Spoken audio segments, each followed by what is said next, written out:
साथीगण कहते हैं महाराज दान धन का विषय नहीं है, दान मन का विषय होता है। अगर आपका मन है तो अपने आप सेवा निकलेगी। और आपको एक बात और सत्य बताएं,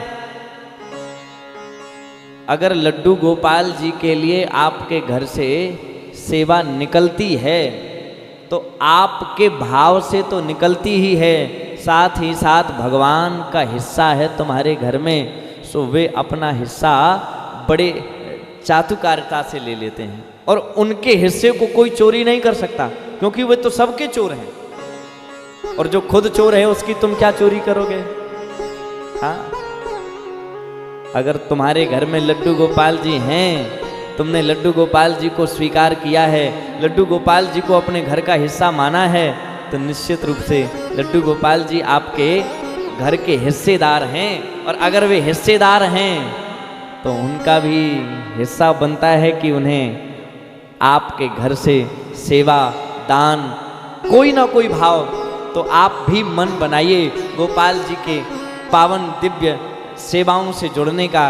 पावन दिव्य सिंहासन सेवा में थोड़ी थोड़ी सेवा भेज करके ही एक दिव्य भव्य सिंहासन बनाया जा सकता है लड्डू गोपाल जी का। और आप तो जुड़ ही रहे हैं, और भी बहुत भक्त जुड़ने का मन बना रहे हैं। जरूरी ये नहीं कि एकदम से कर दो। अगर आपका ये भी मन है कि नहीं नहीं पूरा सिंहासन महाराज जी हम बनवाएंगे, तो आप धीरे धीरे करके भी सेवाएं भेज सकते हैं, थोड़ी थोड़ी करके भी सेवाएं भेज सकते हैं।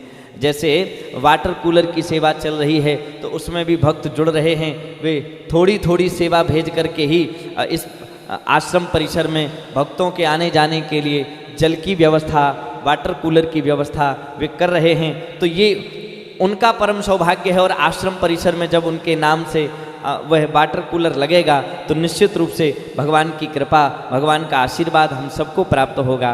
तो मन आपका यदि बन गया, मन अगर बन गया तो फिर बहुत मुश्किल नहीं है, सब कुछ सहजता से मिल जाएगा।